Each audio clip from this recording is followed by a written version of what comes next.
Hello दोस्तों, welcome back to my channel craze for study.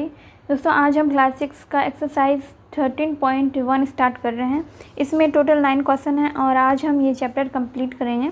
हमारा पहला क्वेश्चन है, नीचे दी गई आकृतियों का परिमाप ज्ञात कीजिए। यहाँ पे पहला है त्रिभुज, दूसरा है आयत, फिर वर्ग है और इसके बाद समषष्टभुज है। ये समद्विबाहु त्रिभुज है। समद्विबाहु त्रिभुज हम उसे कहते हैं जिसकी सिर्फ दो भुजाएं बराबर होती है और एक भुजा अलग होती है। मतलब यहाँ पे जैसे कि दोनों भुजा है 5-5 सेंटीमीटर, लेकिन ये भुजा 4 सेंटीमीटर है, तो ये भुजा समान हो गया और ये भुजा अलग हो गया। इसको हम समद्विबाहु त्रिभुज बोलेंगे। और ये है आयत। आयत की चौड़ाई है 2 सेंटीमीटर, लंबाई है 6 सेंटीमीटर। फिर वर्ग है। वर्ग में चारों भुजाएँ बराबर होती है। जैसा कि आप देख रहे हैं, इसमें चारों भुजाएं बराबर है, सभी 11 सेंटीमीटर की भुजाएं हैं। और समषष्टभुज, तो समषष्टभुज है।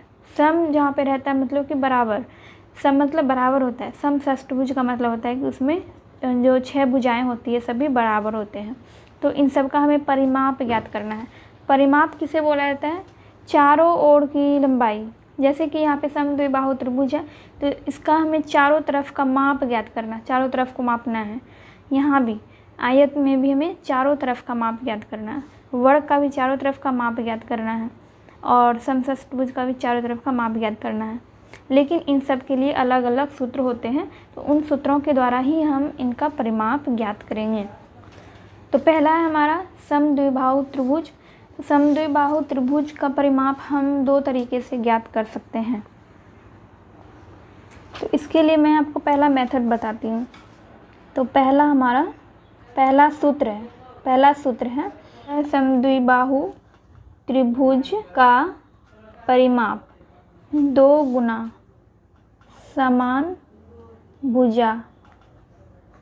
समान भुजा प्लस तीसरी भुजा।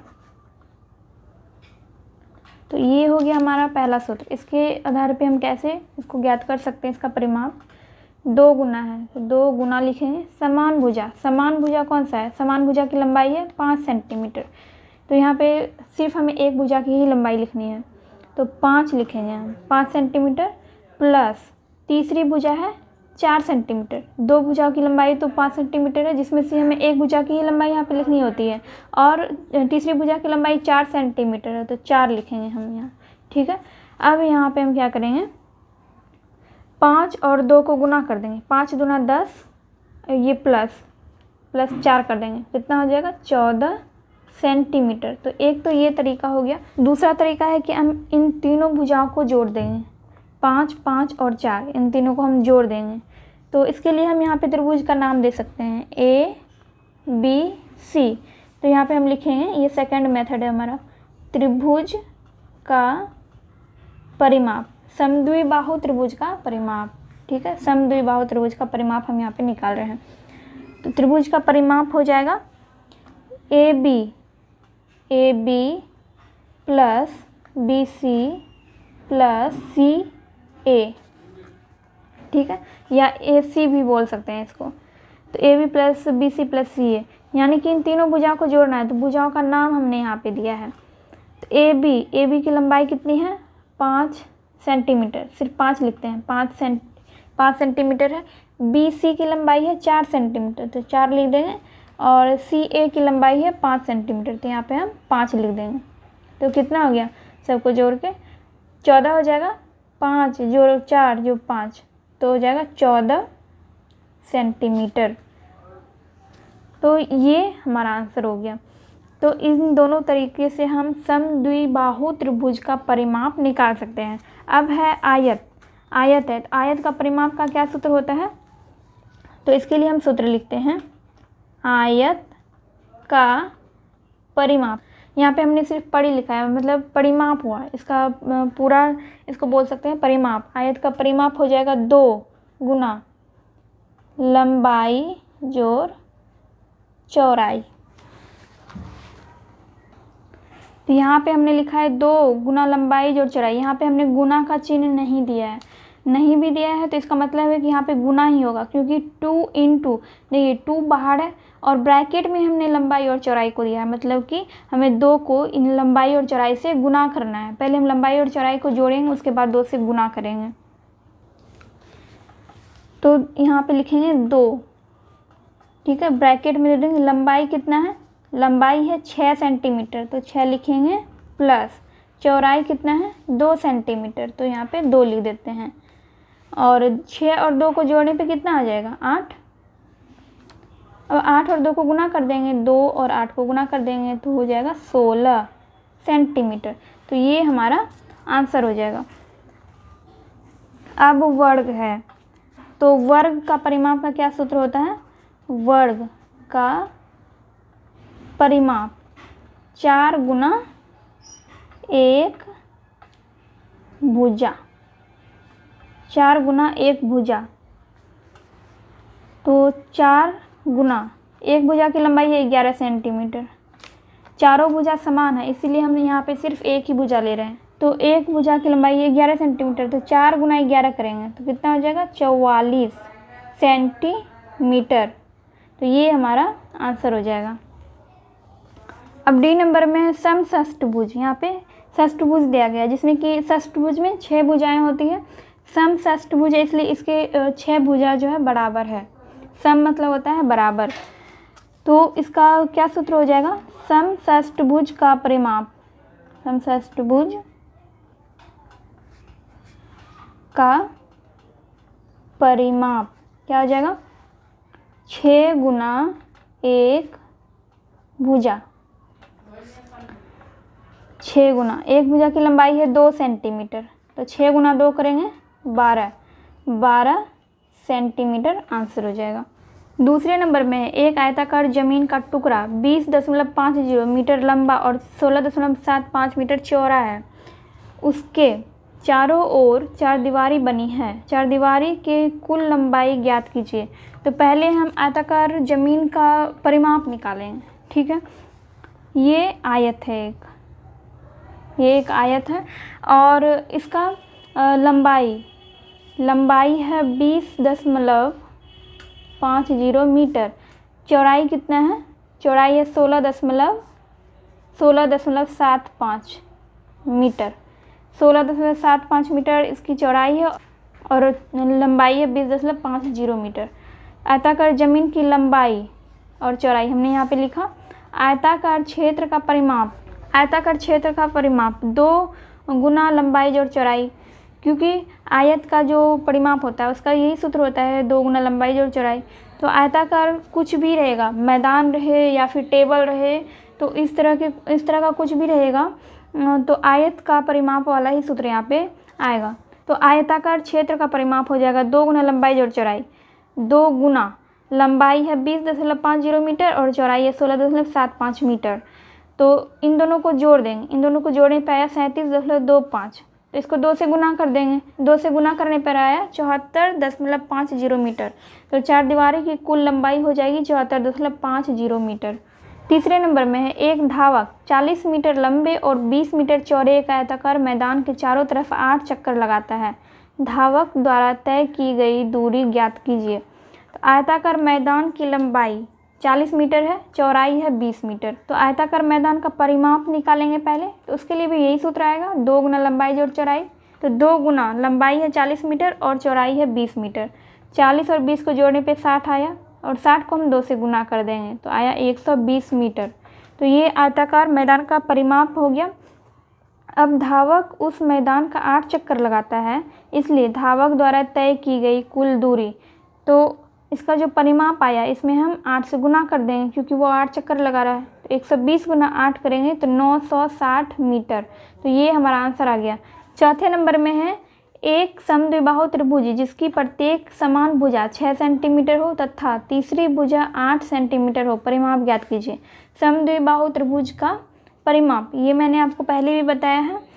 समद्विबाहु त्रिभुज का परिमाप हमने ये वाले सूत्र से ज्ञात किया है, 2 गुना समान भुजा और प्लस तीसरी भुजा। तो 2 गुना समान भुजा की लंबाई है 6 सेंटीमीटर, तो 6 लिखा। तीसरी भुजा की लंबाई है 8 सेंटीमीटर, तो यहाँ पे 8 सेंटीमीटर में लिखा। अब 6 और 2 को गुना कर देंगे। 6 2 को गुना करने पे 12 आया और 8 को प्लस कर देंगे। 12 और 8 को जोड़ने पे 20 आ गया। तो 20 सेंटीमीटर इसका परिमाप हो जाएगा। समद्विबाहु त्रिभुज का परिमाप 20 सेंटीमीटर हो जाएगा। 5वें नंबर में है एक वर्ग की एक भुजा 15 सेंटीमीटर है, इसका परिमाप ज्ञात कीजिए। तो यहाँ पे वर्ग का परिमाप ज्ञात करना है। तो वर्ग का परिमाप हो जाएगा 4 गुना 1 भुजा। ये सूत्र होता है वर्ग का परिमाप 4 गुना 1 भुजा। तो 4 गुना 1 भुजा की लंबाई है 15 सेंटीमीटर, यहाँ पे दी गई है वर्ग की एक भुजा 15 सेंटीमीटर है। तो 4 गुना 15 कर देंगे, 15 चौके 60 हो जाएगा। 60 सेंटीमीटर इसका आंसर हो जाएगा।